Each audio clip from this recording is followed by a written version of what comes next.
Greetings everybody around the world, wherever you may be. You're very welcome to this edition of Capricorn Radio. This is your host James Swagger, and for the next hour we'll be getting into some fascinating topics. But before I do, you can check out the links for the live shows at capricornradio.com. We also have a new members area there. You can check out the full MP3 archive at capricornmembers.com. I'm introducing a special lifetime membership fee for Capricorn members. This will entitle you to Capricorn radio shows and Capricorn TV interviews. To sign up for the members area, head over to capricornmembers.com, or equally follow the links on capricornradio.com.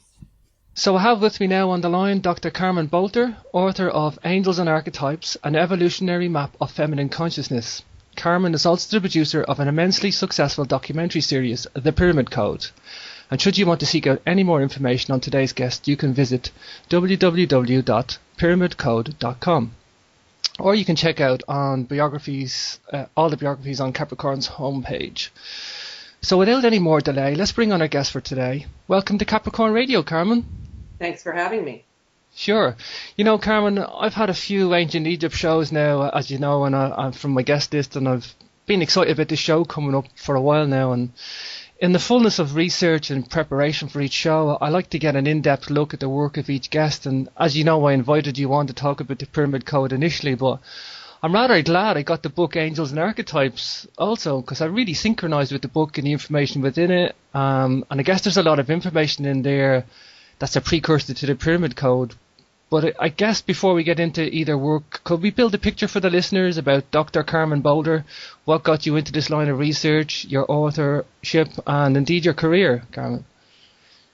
Well, I started having past life memories when I was a little girl, and they were about Egypt. When I first had them at the age of 6, I didn't realize it was Egypt.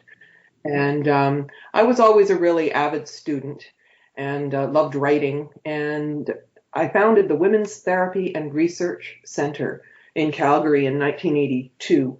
And I was dealing with a lot of women's issues, and I formulated 17 programs. And I could see that things were really clustering in archetypes.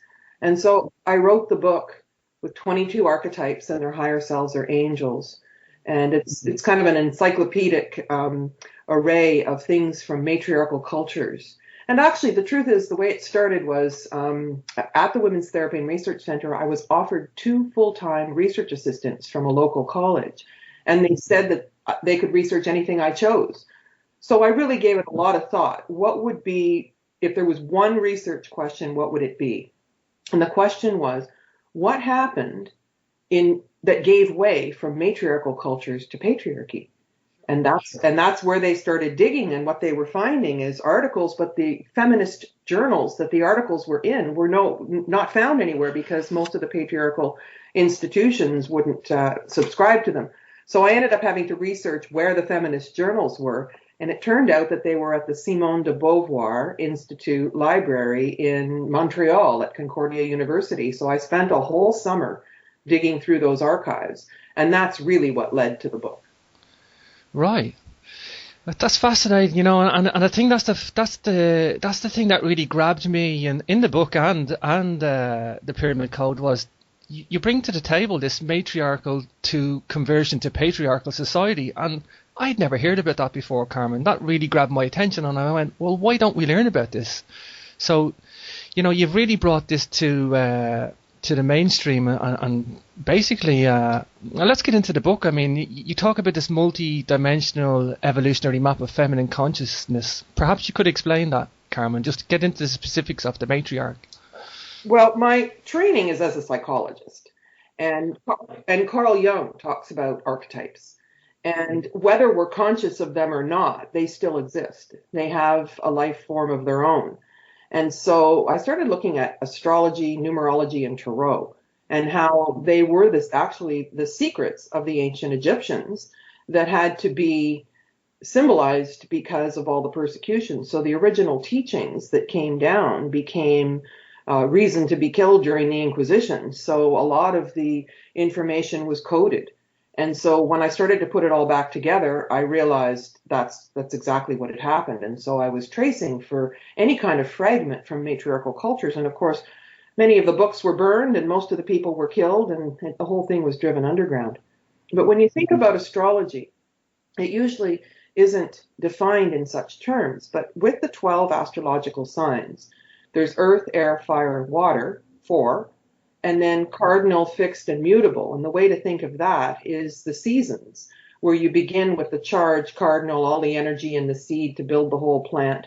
And then fixed is kind of the middle of the summer where everything's just cruising. And then mutable, we're getting ready for the next season to come through. And so if you mix each of the 3 with the 4, you get the 12 zodiac signs. So there's only one cardinal fire sign. And so these become archetypal energies. And so what I did is I assigned a goddess to each of them through history. And a lot of times when you're reading mythology, you'll hear, Diana was known to the Greeks, but it was really Artemis to the Romans, and it goes on like that. And you just end up completely confused of who's who, and they're crossing Hathor with somebody else. And you think, well, wait a minute, does anybody really know what's going on? So I decided to give them, one name, to give the history, to show how a woman's consciousness could be connected to that particular archetype. But what the real truth is that, and Jung will say this, and psychologists would say this, is if you're driven by one archetype, like the Persephone daughter, which I've defined as the bulimic daughter, it's complex, and you're driven by it. But really, to have a full slate of full consciousness, we need to be able to include every archetypal aspect. And so when it's an evolutionary map, it's showing all the pieces of ourselves. Now, there's one goddess named Baba Yaga, and I call her the queen of the bad hair day. And so if you don't, lots of people say, oh, well, we'll just leave that in the shadow. I don't want to be like her. But if you don't pay her dues and pay attention to what she's actually drawing out of the psyche, she'll come get you and put you in bed for 3 days, like you get a cold. So, so if you're running all the archetypes, but you drop one, then that's the shadow. And that's the thing that drives the unconscious. And so really the goal is to be fully conscious. Now, in our society, profit is the highest value. So how would our society change if consciousness was the highest value? And this is what becomes important about matriarchal cultures and feminine consciousness, is that the smartest, most spiritually developed person was the leader. They also shared leadership so that someone else could hold the reins for governance, if you will, and realize the pressure that put someone under. And they never got paid. They'd get their robe and their lunch.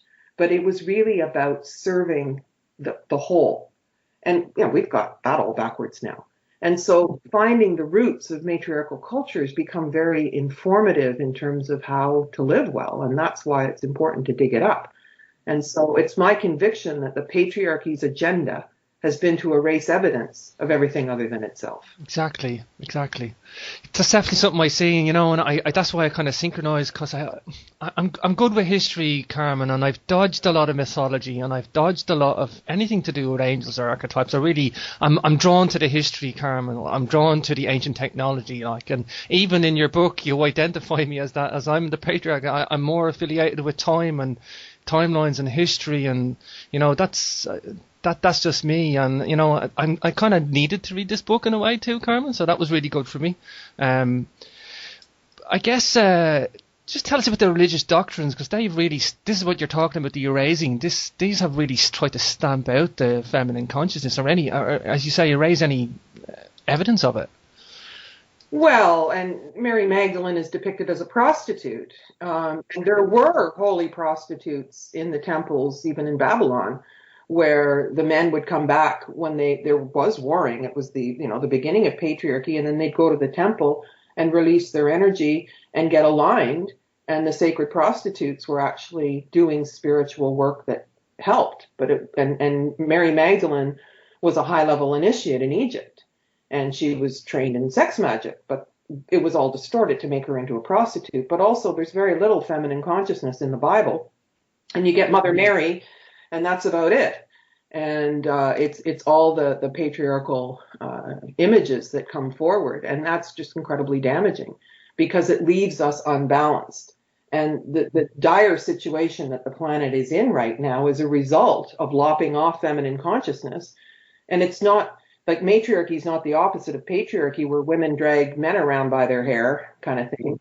It's not the opposite. Matriarchy leaves more for the children, respects nature, works in harmony with natural forces, and seeks balance. And so women have a masculine side and men have a feminine side. And I'm finding it fascinating the way my book has a resurgence of interest in it now. It was published in 1996 and it was way ahead of its time. People didn't know how to understand it. But the other beauty of that is I wouldn't have the patience to sit down and write it now, because I did 13 drafts of that book and, read 147 books the year before I published it. And it took it was a real work of love, that thing, labor of love. And so, I think we've all kind of moved into shorter attention spans and wanting to see videos instead of reading and writing. And so I'm really glad I wrote it before. And it was surprising to me that people didn't know how to understand it. And all of a sudden, everybody's looking for it now. Sure. If you had shown me that book when it came out in 97, I'd have been in my 20s, but, I'd have just laughed and went, what's that all about? I wouldn't have got it, and now I woke up spiritually there about 8 years ago, Carmen, and I'm on this path now and I love it, and I just want to soak up as much knowledge and information and learn about cultures and everything. And it's not that I didn't, I suppose, Carmen, but yeah, I agree with you. That book was definitely ahead of its time, and it must be really good for that to be still rolling out copies when it was printed in 1997, Carmen. Yes, and now I've got an animator who's making the scene that goes at the beginning of each chapter, and so each goddess has a spot, like a little environment with environmental archetypes, if you will, and so we're making a virtual reality, and it will be a course in my new online learning and social action network called interactive-u.com, interactiveu.com. Yeah.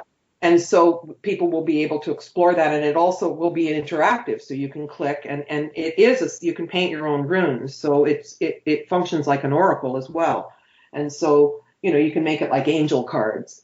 And so, it's a fun way that you can just see what the energy is for the day. But it also has the spiritual teachings, because the higher selves of the archetypes are angels. And there's a spiritual teaching that goes with that that's beyond the dogma of religion. So religion's very much organized. Spirituality is connecting to source on your own, and religion is giving your power away to someone else to tell you, what to do and how to feel. Mm-hmm. Mm-hmm. So yeah, that's the thing, I guess, that the archetypes are the gateway to femininity and masculinity, and I kind of picked that up in the book, and it's something I hadn't been aware of, and there are these archetypes out there, and I guess the book's a lovely blend of astrology, psychology, and spirituality all mixed into one. Is that fair to say, Carmen? It's absolutely fair to say, and that kind of sounds like me. So it really is an attempt to bring. It's just amazing to me, having worked as a psychologist for 17 years, that people don't really think in terms of reflective consciousness, checking in with themselves. Most of everything that we're offered in society is a distraction, right? And so when the psyche can't resolve an issue, it seeks distraction. So that's like compulsive eating or compulsive exercise or watching TV and basically our culture teaches us to live in a constant state of instant gratification and distraction. But mm-hmm. That's not the answer. Mm-hmm. Yeah, and I guess just for the listeners, tell us about the left brain and the right brain thing and the psychology of that, Carmen, because I think that's important to define the masculine and the feminine. Well, thank you for that question. I really appreciate it. First of all, let me start with an example. They did some brain research on sex offenders in jail, and they found out that they were completely right brain deficient. And the right brain's connected to the left side of the body, which is feminine consciousness. And the opposite, so the left brain is connected to the right side of the body. And our society is totally left brain focused. So in other words, if you can't see it, it's not there. So reading, writing, arithmetic, time, history, concrete things, science, prove it. And the right brain is what you can't see, symbol, mystery, timelessness, and all of the spiritual aspects that are very, very real. But our society's basically said, no, that's not there. Well, the other thing that goes with that is if you don't get caught, it's not wrong in our society. And so you can lie. We expect to be lied to. So we really, really are lopsided. And so sex offenders that are completely devoid in their feminine consciousness are going to little girls and to women and stealing the feminine energy, because nature seeks a balance. So you probably haven't heard that before, but it's like it's encouraged, like, it's been defined that our governments are run by psychopaths, and they don't have to be connected to their feelings. And so what we're doing is we're reinforcing ill health and psychopathology instead of reinforcing balance. Now, if you look to the ancient Egyptians, they had these crowns that had like a serpentine going across the midbrain and to connect the two sides. And everywhere you look in Egypt, it's all about balance between the masculine and the feminine. And so one of the things we need to realize is that patriarchal Egypt started in 3113 BC at the beginning of the Mayan calendar. And there was a whole world of Egypt that existed before that. And so again, when most people are looking at Egyptian stuff, they're looking at the patriarchal aspect of it, which is highly significant because there's many, many secrets that are, right there inside the symbolism in the frescoes. And so the Egyptians insisted on a balance between the masculine and the feminine. And that's the secret to full consciousness, because both sides, feed each other and work in harmony. So I did my master's research on this. I was, looking to see if you could change your internal image and the balance between the two hemispheres of the brain. And again, what happened if they weren't in balance? And so what makes somebody a good subject for hypnosis, and how does it all function in the internal image? Because we all carry and feed an internal image of ourselves. And sometimes that's not correct. Sometimes that comes from things that people have told us. And we end up with negative personal laws, like I'll never get it right, or I'm not lovable, or I can't do it. And all of that's negative, and the brain just says, yes, boss. So when we really understand the brain functioning, we can then take ourselves into full consciousness. And that's what Tibetan Buddhism is about. That's what the discipline of Tai Chi and all the different meditation, yoga, ancient practices are really about developing consciousness. However, even our school system, and certainly what's shown on TV and in pop culture, is about denigrating consciousness, about completely distracting us to the point where we don't know who we are. We're who we're told to be. It's not knowledge in school. It's figuring out the answer that the teacher wants and giving that back. And at the end, you forget everything. But what's knowledge? So, I think that everything that's happened in our society that's had us arrive at this point has been by design. And it's up to us to fight back and become conscious. Sure. You just mentioned hypnosis there. I was going to ask you my next question about people who... My father's a hypnotist, and he doesn't do it as a profession. It's something he's done in his spare time, and he's been able to heal people, but he's left-handed, and I just wonder, does he use a different part of his brain? Is he more in tuned? Is a male who's left-handed, does that affect them in terms of their feminine consciousness and masculinity? I'm really enjoying your questions. I tell you why, Carmen, because I've just been wondering this before the show, and I was actually going to bring up hypnosis and my father, because I just see my father as this masculine peer to me, but I know I'm very different to everybody else, Carmen, and I tell you why. My father's always told me to seek out the alternative viewpoint, and if you look at me statistically, I shouldn't be talking about any of this because my whole family is male dominated. I have 4 brothers, no sisters. I've always wanted a sister. I've had nothing but uncles, and they're all engineers and architects, and I'm in this male dominated kind of immediate world. But my father, yes, he's told me to research the anomalies, the evidence, world mysteries. We used to read world mysteries books and the unexplained when we were kids, and and he, as I say, he's a hypnotist healer, and he never did it as a profession, and I always wondered about him. He plays music by ear, maybe something like 10 instruments. He can just pick them up and play them by ear, but he can't read sheet music. So I wondered, is that the left brain feminine consciousness thing at play, Carmen? Yes, and in my day, they didn't want anybody writing with their left hand. They'd strap it behind your back and force you to write with your right hand, which emphasized the left brain. My father was beaten for it. He told me that he was beaten for using his left hand. Well, think of that. I mean, that is just absolutely horrid. And I always love it to discover that someone's left-handed. Me too. Sorry. Sorry, I have a nephew who's left-handed as well, and he's so bright. He's like 5 now, and you know, he's switched on, like, you know, you can just see it in him, like, you know, and we're kind of all waiting, because we always talk about my dad being left-handed, and he is a quintessential genius, like, you know.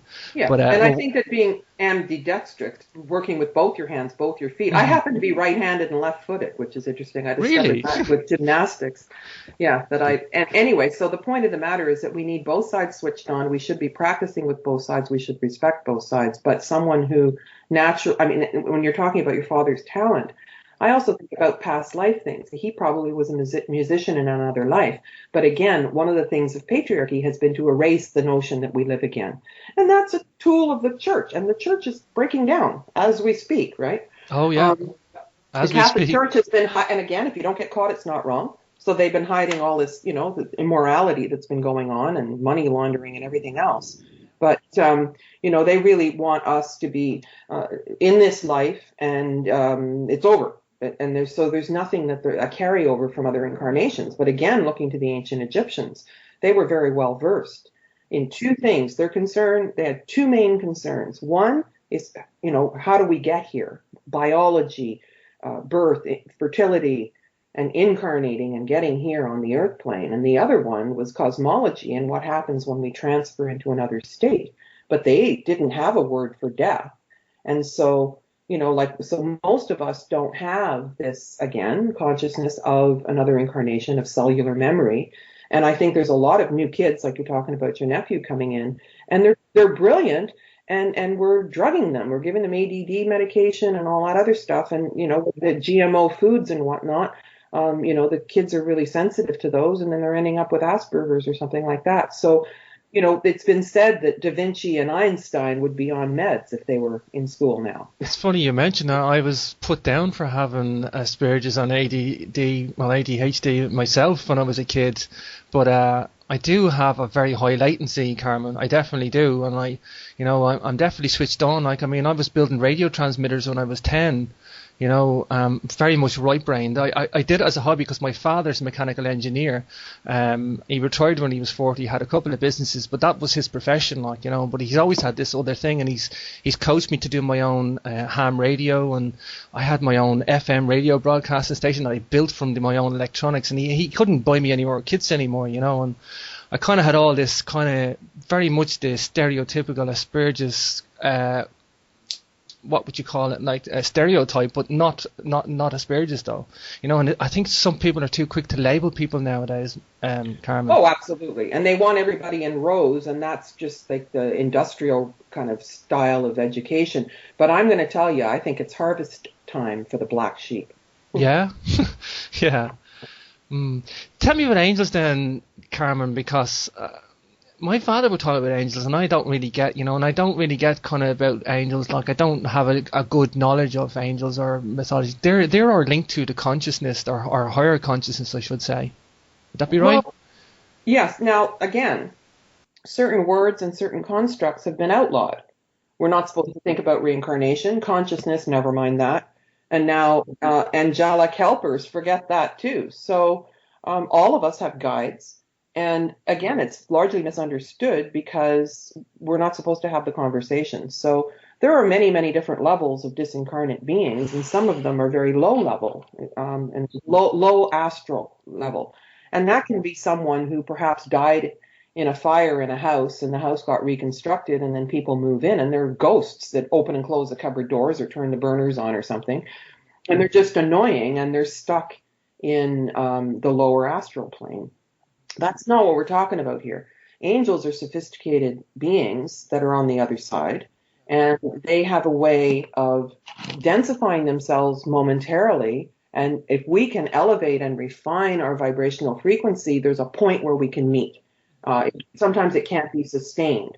So they're vibrating at a higher frequency. And so I say, faster can see slower, but slower can't see faster, right? It's almost like more pixels on the camera. You get a better picture, and you can zoom in on it and blow it up.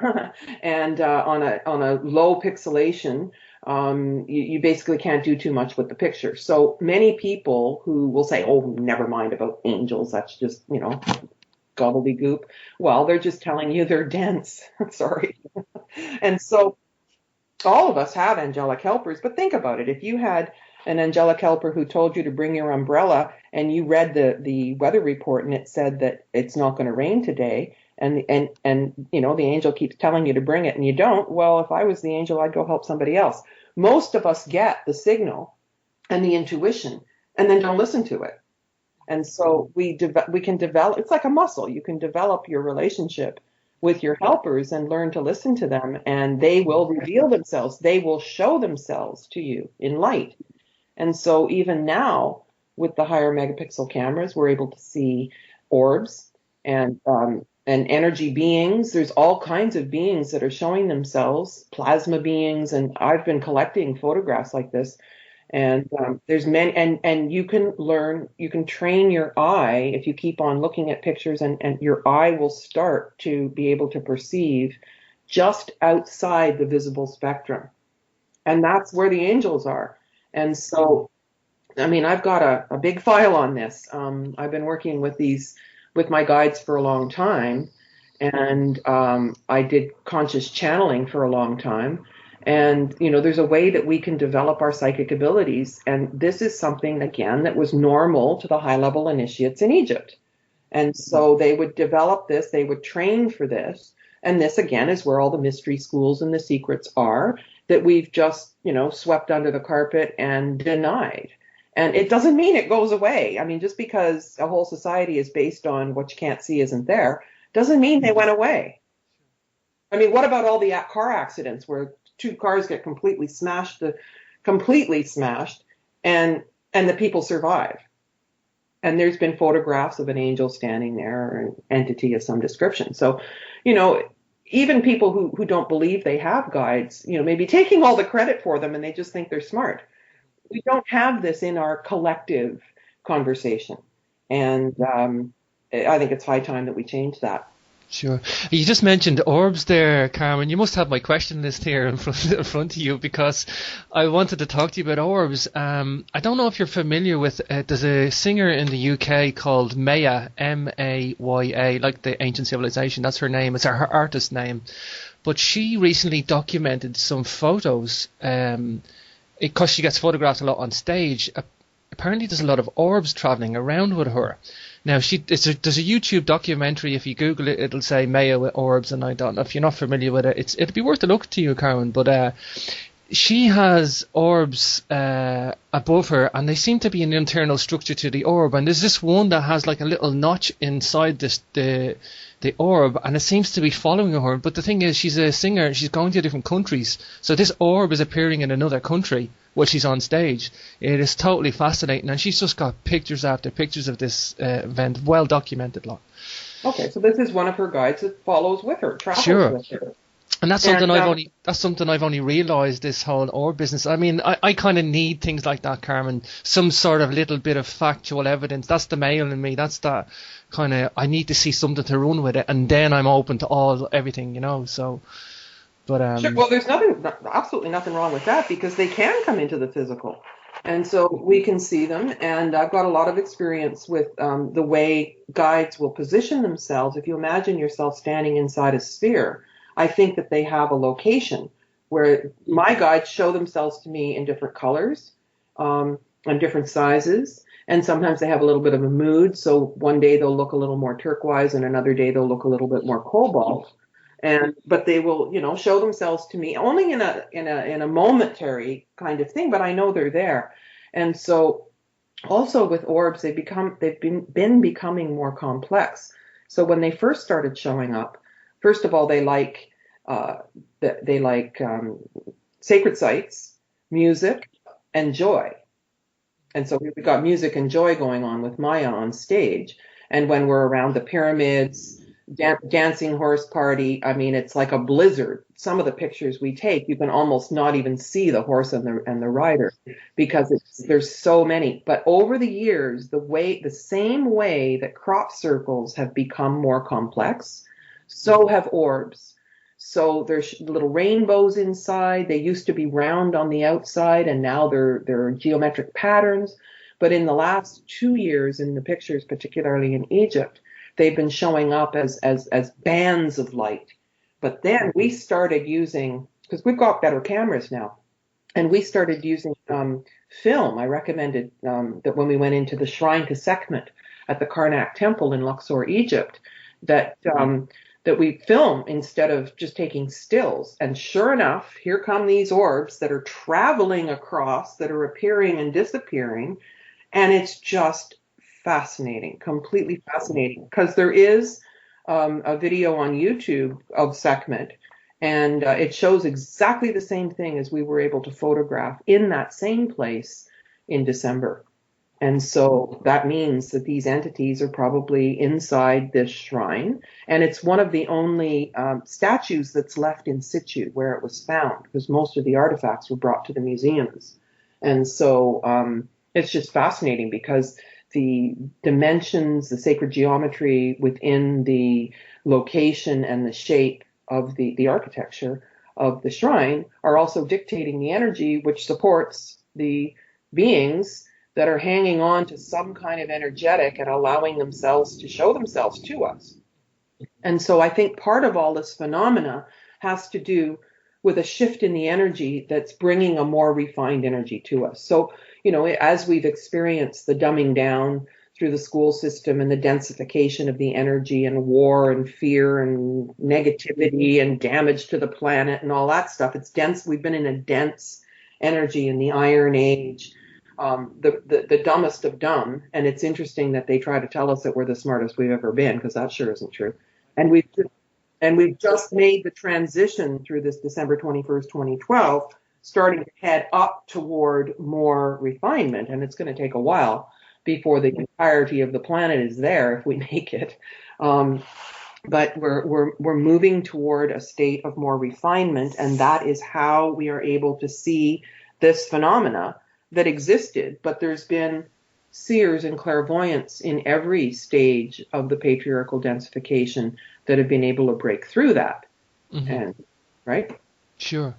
Just thinking about some of the little tidbits of facts that you have in the book as well, which I really enjoyed, Carmen, for that as well, because I like knowing the origins of words and the origins of practices or cultures, and you gave us the role of marriage and the orange. I didn't know any of this, Carmen, and I would never have known that unless I read Angels and Archetypes. But that marriage was forced upon the feminine, that it was like that to have a lover was like to have somebody outside your marriage, and even to have the origins of the phrase rule of thumb that you went into as well, so these things, these little extra bits of information, I liked having that in there too, Carmen. That was really good to read that line. And let's share that with the audience. The rule of thumb comes from a man was allowed to beat his wife with a stick no bigger than his thumb. Yeah, and a man's thumb is quite a lot bigger than a woman's thumb, and that's a hefty stick. Abuse of women. Yeah, and that was till as late as the 1960s. Yes, I know. Okay, Carmen, hold it right there. We're going to take a break and be back in just a moment. And we're back with your host, E.A. James Swagger, on Capricorn Radio, talking to Carmen Boulter, producer of the successful Pyramid Code. Hi, Carmen. Hi. Hi. So you were just talking about Medusa there, Carmen, before the break. Yes, in the Amazon tradition, the women would hang out with each other, and then they would go and meet with the males and procreate. And then when they gave birth, they gave the boy babies back to the males, and they just kept the girls. And the whole idea was, that was the feminine that was keeping the feminine alive. And this was right at the transition between matriarchy and patriarchy. And so, of course, a woman knows that she's given birth. And I always thought that the baby should have the same name as the mother, and that's the true matriarch in me. But all of it was about power and control and fear of women, because they tend to be more balanced. And it's, because they're connected to the cycles of time and the cycles of life, periodicity and all of that. And that's where a lot of the fragments were kept of matriarchal cultures for winemaking and beer making and bread and, yeast, things that fermented, and moon cycles for planting and that sort of thing, because it worked. And everything else that had to do with feminine consciousness was relegated as evil. and look at the mess we've gotten ourselves into from a lack of connection to nature. Mm-hmm. Okay, so Carmen, you know, I was telling you that, you know, we're living in 1984, you know, George Orwell's novel, and that, you know, this patriarchal society is ever more evident to the general populace. It's not this kind of deceiving hierarchy anymore. It's quite openly in your face, I think. Yes, and some people are still blind to it, that's for sure. But I think the gig is up. I think internet helped us with that. And but the thing is that how do we stop the few people that are controlling the rest of it? That's been a concern of mine, because I think that having traveled to 52 countries, and Egypt counts as one, and I've been there 28 times, I've seen many, many people around the world, and I think we all want the same thing. We want love and respect.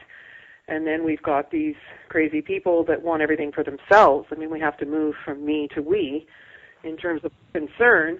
And I think that, you know, if they stopped having, you know, a cog in the wheels, that we actually could clean things up quite quickly and Mother Nature could restore herself. But as long as it's all about profit and short-sightedness and, you know, a few people making a lot of money at the expense of everybody else, we're really at risk.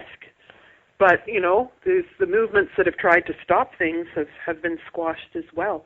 So I think we're at a very interesting time.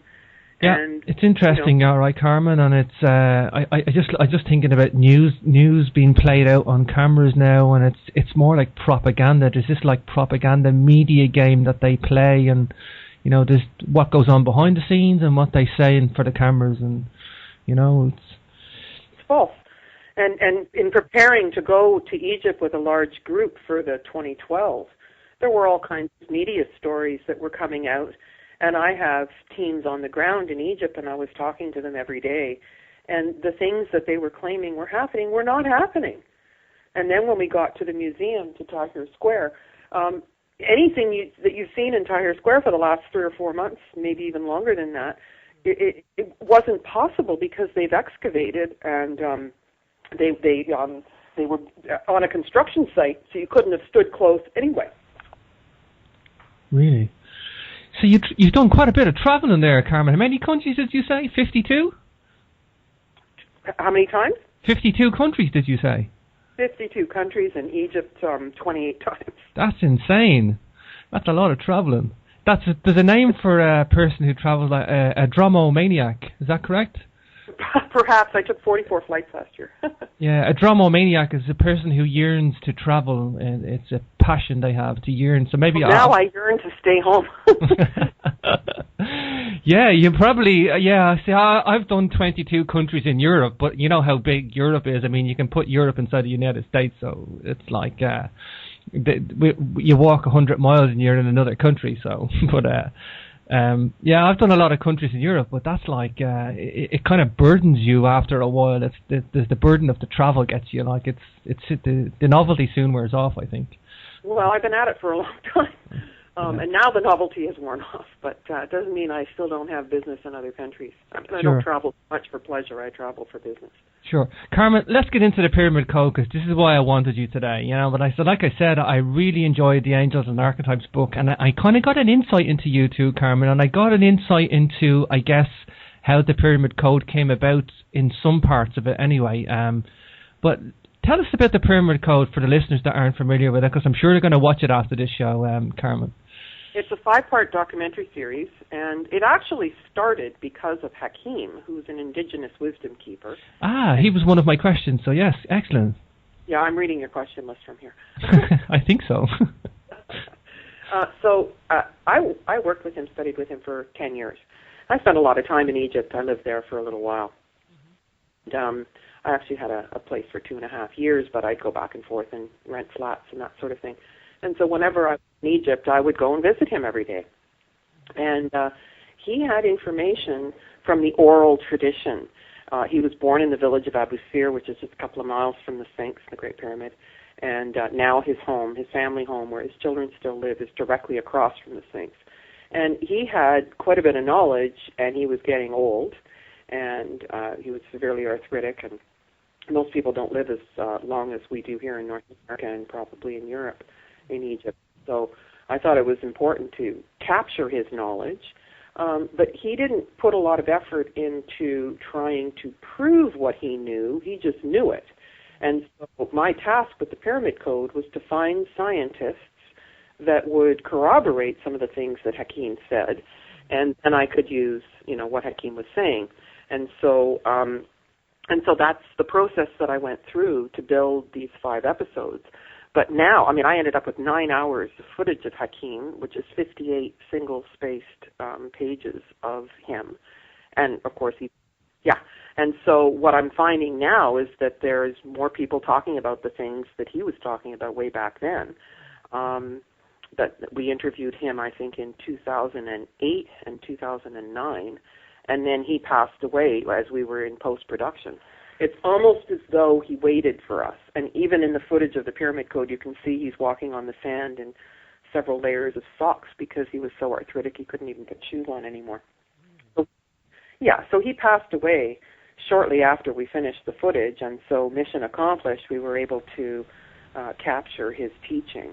And so I'm actually planning some additional episodes of the Pyramid Code that will also air through Interactive View. Beautiful.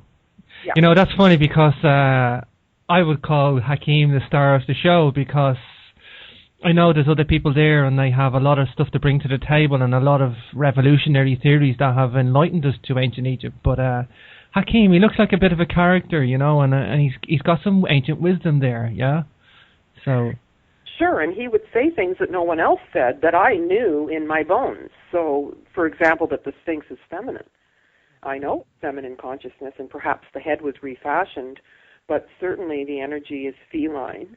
And he would refer to her as Tefnuti, and that's feminine. And there are also a lot of references to cat people in the Pashat, the Sechet, and even the Hathors, a feline sort of thing. And the high-level initiates had black panthers and large cats that they would communicate with telepathically. And if they went to the edge of the band of peace and somebody ordinary who wasn't trained as a high-level initiate approached, they would have that ferocious cat wild energy. But when they were in the company of the high-level initiates, they were, quite docile and telepathic. Mm-hmm. We were talking about the modern world there. I think the modern world should just stop what they're doing and just take note of ancient Egypt. Like I'm a big on ancient Egypt, but you talk about the empowerment and that we have lessons to learn from ancient Egypt. I guess that's what I'm getting at, Carmen. Well, empowerment is the whole thing, and disempowerment is the modus operandi of the patriarchy. And most children are disempowered in school, taught what to think. It's all deconstructive and critiquing Shakespeare and whatever instead of making something, constructing something, and finding something that's meaning-centered. And so, because of this blindness and lack of critical thinking, it's been quite impossible for people to look at Egyptian artifacts and see what the message is. But I often think, if we are reincarnates, and I'm quite certain that I had at least 3 important incarnations in Egypt, and we knew that we were going to go from this high state of a golden age into ultimate densification to the point where we practically destroyed the planet. What would we leave for ourselves to trigger our memory? And that's what I think is on the temple walls. And, for all the trips since 1977, standing there and reviewing pictures that I've taken on recent trips, I'm still realizing and having new insights. And it's staggering, really, because that's what consciousness is. We can only contain and be aware of what we are aware of until we increase our capacity to perceive. And that is a lifelong journey. And then things that were staring right at us suddenly make more sense. It's a fascinating process. Sure. You're talking about reincarnation there, Carmen, and I believe in reincarnation. I don't have any direct connection with ancient Egypt, but my fiance reckons that I was a scribe in ancient Egypt, and the reason she says that is because I'm obsessed with ancient hieroglyphs and Babylonian scriptures, the cuneiform, and I can translate some stuff in. I translated the first time I was with my fiance. She had a picture of ancient Egypt, and I was reading some of the text to her, and I can't read hieroglyphs. I can translate some parts of it, and I'm just obsessed with ancient Egypt. I have a whole row of first editions of Wallace Budge there when I was like 22. You know, and Egypt is I think the first book I read was The Splendor, that was Egypt, and I was captivated from that day, and I just wanted to research everything about it. But the hieroglyphs really appealed to me, and I think she always says that I must have been a scribe in ancient Egypt. And you know, you talk about reincarnation. Maybe I was, Carmen. Who knows that? I'm certainly drawn to I wouldn't be surprised at all. And you know, by the time I was 32, I had evidence of 86 past lives, and then I stopped counting. And I think that you know, it's to me it's obvious, you know, that most of us are still acting from and moving from incarnations we had before. Mm-hmm. Mm-hmm. Yeah, I like the way you put that, Carmen. Definitely, yeah. We're acting upon past lives or our past notions, or, you know, I just know that I have an obsession. It's beyond an obsession, Carmen. Like, you know, I just have pictures of hieroglyphs all around my house. I can't get enough of it, like, you know, and it really appeals to me, like. You're talking about consciousness there, Carmen, and particularly to ancient Egypt. They put really high value on consciousness. That these guys were all about the conscious being, weren't they? Yeah. Yeah. Yep. Balance between the masculine and the feminine. The masculine and the feminine. And they didn't think you could do anything without balance. And so at the entrance to every temple is a winged disc right on the top. It's like it would touch your crown chakra as you walked in. And then the other thing was the idea of surrendering the lower self to the higher self. And that's what's reflected in angels and archetypes. The angels are the higher self of the archetype. And so we release the ego, the me, the day-to-day routine, and then as entering the temple, even the ordinary populace who weren't trained as high-level initiates, they would do the collective work for we as they walked into the temple. And that was like, you know, basically dropping your ego at the door and consciously telling yourself that you're going to release for the collective good. And so that's what holy work is. And the temples are actually sacred geometry and reflecting the cavities of the human body. And so everything's a metaphor. And the Holy of Holies, the altar, is situated where the pineal gland would be, which is the master gland, which connects us to our spiritual self. Now, one of the things that's true in the diabolical, nefarious, patriarchal stuff is that they put fluoride in the water, and that calcifies the pineal gland, and they know about that.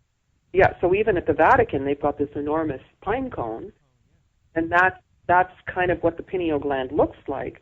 And most people are shut off from their spiritual selves because their pineal gland is calcified and they don't even know. I just had a conversation. Sorry, Carmen. I just had a conversation with somebody today about there's a major magazine in Ireland, and I mean we're one of the most fluoridated countries in Europe, in the Republic of Ireland, that is, and they've just got it into the magazines. I don't know how. It's a music magazine, but it's a mainstream music magazine. One of the local pop stars here is giving out about the fluoride in the water, like, you know. But yeah, it's insane, like. Just on the winged disc, Carmen, the winged disc appears in the Middle East as well, is that correct? Yes, actually that's so. I'm not sure that it's reflecting the same symbol as that. I mean, sometimes people think that it's spaceships or who knows what. I won't claim to have expertise necessarily in the Babylonian culture, but you know, because it's different. The Egyptian ones has the uraeus, which is the snake, and the wings are the wings of the vulture. And the vulture, Hakim will tell you, was the symbol of the sacred feminine, and the uraeus is the sacred masculine. And it's all wrapped around the sun. But the idea of the birds, they've got many different kinds of birds, and in the hieroglyphic. And the idea is they can walk on the earth and they can fly in the sky. And so that's like we are really spiritual beings temporarily treading on the earth. And that's represented over and over again in many different ways in the hieroglyphic and in the frescoes that you'll see in Egypt. Mm-hmm. Carmen, okay, right. Let's get some. This is the big one for me now. The dating of the pyramids, because in the pyramid code you start off with an idea about the dating of the pyramids and timeline, and you finish up with that too, the chronology, and it's not maybe what we're told, and I'm putting that mildly, but what do you feel, Carmen, yourself about the dating of the pyramids? Do you have a time frame that you subscribe to? Because I think people in the alternative history world, which I'm in now myself as an author, but everybody looks at Egypt and they know it's older than 2,500, 3,000 BC, and they just each one has their own subscription to a time frame of when they think. But do you subscribe to a time frame, Carmen? Well, we'll never know for sure, and I'm resting on a date that I feel comfortable with, and Hakeem would concur with that as well. But I'd just like to point out that patriarchal imperatives run the educational system, and if you're an archaeologist, you have to toe the party line. And I was all set to do my PhD in archaeology, but then realized that I couldn't tell the real story if I did. And so the degree to which someone is tied to an educational institution, an academic institution, is the resistance with which they have to let the date go further back, because the patriarchy is trying to tell us that we're 6,000 years old. And nothing happened before that. And so there's been a real movement that if artifacts were found of giant bones or whatever, that they'd be buried again. If artifacts didn't fit with the story, they'd be taken to the Smithsonian Institute and then put on a ship and dumped into the ocean. And so we don't know how to think of archetypes. We don't know how to think of ancient times. And that makes it difficult because we don't have an open conversation. So I think 50,000 years. And I think that the ground plan where the pyramids are, and this comes from past life memory, had other buildings there before, other structures. Then the pyramids came. Now, Dr. Samir Osmanovic from the Bosnian pyramids just came with a recent discovery. And those, again, the mainstream media said, hoax, forget it, don't talk about it. They're not allowed to talk about it. And that's because it's threatening. And so, if you start to piece things together, and I've just been invited to do a teleseminar with him, and I'll be going to Bosnia this year. Excellent. I know Philip Coppens was a big proponent for the Bosnian pyramids, an advocate of them, but I know he's now deceased. I don't think he was going to be on my Egypt trip, and there's a lot of yes, and he ended up in the hospital a few days before we left, and he went from diagnosis to death in 2 weeks, so it's very tragic. But I feel a connection to him on the other side. I feel, and my son passed away 2.5 years ago. I'm quite certain that Hakeem and my son and Philip are together, and they play the same tricks. And so this whole business of being able to perceive entities and all of that, I've developed a sensitivity to that because of losing, my son and Hakeem, and now, Philip has been communicating with me as well, and I won't get into that. But the point is that Samir, he found poured stones, and between the third and fourth course, there was some organic material. And just a few months ago, he sent it to be carbon-14 dated. And we know that the older something is, the more the error is in carbon-14 dating. And so his sample came back at 24,600 years old. Yes, which is a whole precession, because it's probably plus or minus 1,200 years.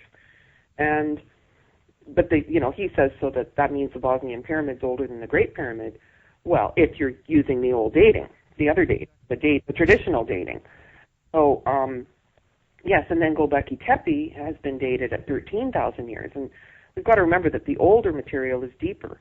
And both those sites were decommissioned. So the Bosnian pyramid was found full of silt. But the other thing, though, that's fascinating is that they're not restricting research at the Bosnian pyramid. They're allowing people to go in with their measurement instruments, and they're finding things. And I've been able to do some scientific studies inside the Great Pyramid over the last few years. I just collected over 300 readings of people in Egypt in December here. Interesting. Sorry, Carmen, just go back to the Bosnian pyramids. how long have they been hypothesized as the pyramid or realized as the pyramid, whichever way you want to say that? I'm sorry, repeat that, please. How long would have people been guessing that they're like pyramids? Or I mean, when did the story break about the Bosnian pyramids? When did people start realizing that it's probably a pyramid that's been heavily forested and washed down? And well, not that long ago. Well, it's just like Göbekli Tepe probably was discovered 12 years ago, and most people haven't heard of it, and people think it's a recent discovery. So I think that there's been I actually don't have the exact answer for that. I'm thinking something like 8 years. But there has been so much media censorship about it that people are confused. So again, it's not in the collective. And a lot of people will just say it's a hoax. Like Robert Schoch went and said, forget it, it's not real. And Hugh Newman said that. And Robert Schoch went to Yamaguni and did one dive, which is just at the north tip of Taiwan and the south tip of Japan. There's all kinds of underwater structures. And Graham Hancock and his wife did 50 dives. And if you look at the pictures, I mean, come on, that can't be natural. So some people have an agenda, or they look at it too quickly, or they believe the mainstream media. And I think that we have to really take a scientific approach and look and put things together. I think sometimes people are constrained. Sorry, Carmen. I think sometimes people are constrained, and maybe Robert was constrained, and I think he tries to push it as much as he can. Okay. Sometimes. One of the things, is that Robert, every time he does a presentation, he's got a different age for the Sphinx, and so. In the last time I saw him speaking in Egypt, when I was on a panel with him, he had a slide that showed this in this year, like 2002, he thought the Sphinx was this old. But in 1999, he thought the Sphinx was this old. And now that we're in 2013, he thinks the Sphinx is this old, and he stands up there with great pride. Well, hello, the Sphinx is the age that it is. It's not 5, 6, 7 ages. And he thinks it's okay to keep changing the date. Well, I say that's maybe the constraint of being attached to an educational institution that tells you that you're supposed to change what's traditional. But he's creeping his way back and legitimizing, a few years go by and then you're allowed to say it's 5,000 years older? What's the truth?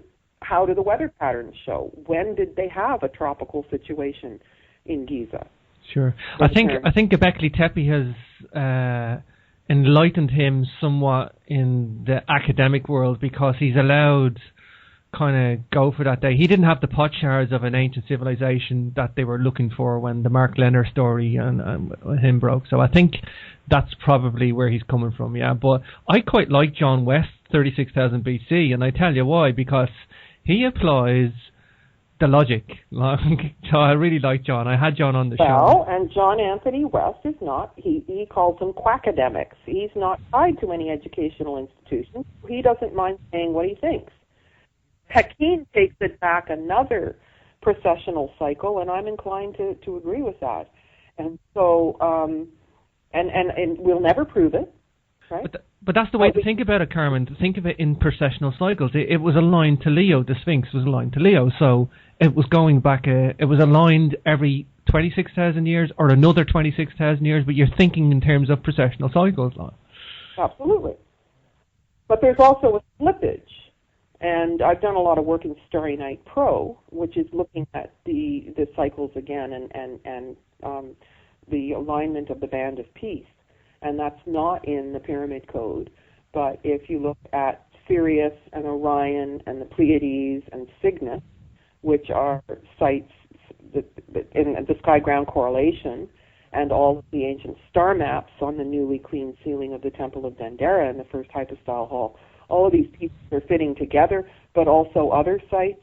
And so by looking at the extragalactic grid, you can see how the whole thing, and if you keep those four planetary systems together and run it back like a movie, you can go all the way back to 99,999 BC and all the way forward that far, 99,000 years AD, and if you've got a star system that isn't part of that configuration, it doesn't last very long. It spins out because it's not part of that configuration. So the extragalactic grid has this alignment, and Sirius is actually in the center. And so it's been said that one of the star shafts in the Great Pyramid points to Sirius, but always points to Sirius. And I mentioned that to Robert Bauval, and he was like, no way, that's impossible. But now he's saying that too. And it's a fact. And Walter Cruttenden, who's also in the Pyramid Code, said, in Lost Star of Myth and Time, he was looking at the mythology of Sirius possibly being in a binary system with our sun. Well, I plugged it into Starry Night Pro and ran it, and it's right at the center. But if you go along the extragalactic grid and keep going, what do you hit? The galactic center. So it's like the nose of the bird, the spinal cord of the bird of Cygnus goes right through in a straight line, right up the spinal cord, straight to the galactic center, which is what our sun is just aligned to, December 21st, 2012. And then it comes back around to Sirius, which is represented by Isis. So not long ago, I'm sitting in my living room. Of course, my house is filled with Egyptian artifacts and papyrus. And I was looking at the headdress of Isis. And I've always why do you put a bird on her head? Come on. It just, why? I mean, what is the symbolism here? Well, if you go from the bird of Cygnus straight through the galactic center and connect back to Sirius, that actually makes an interesting metaphor to put the bird on the head of Isis. But it's talking about our alignment to the extragalactic grid outside of the galaxy. Think about it. It's incredible. I mean, the reason that we thought the ancient Egyptians, didn't know much is because we didn't know enough to even understand the sophisticated quantum physics and the connection to higher level beings, and we were told in school they worshipped animals.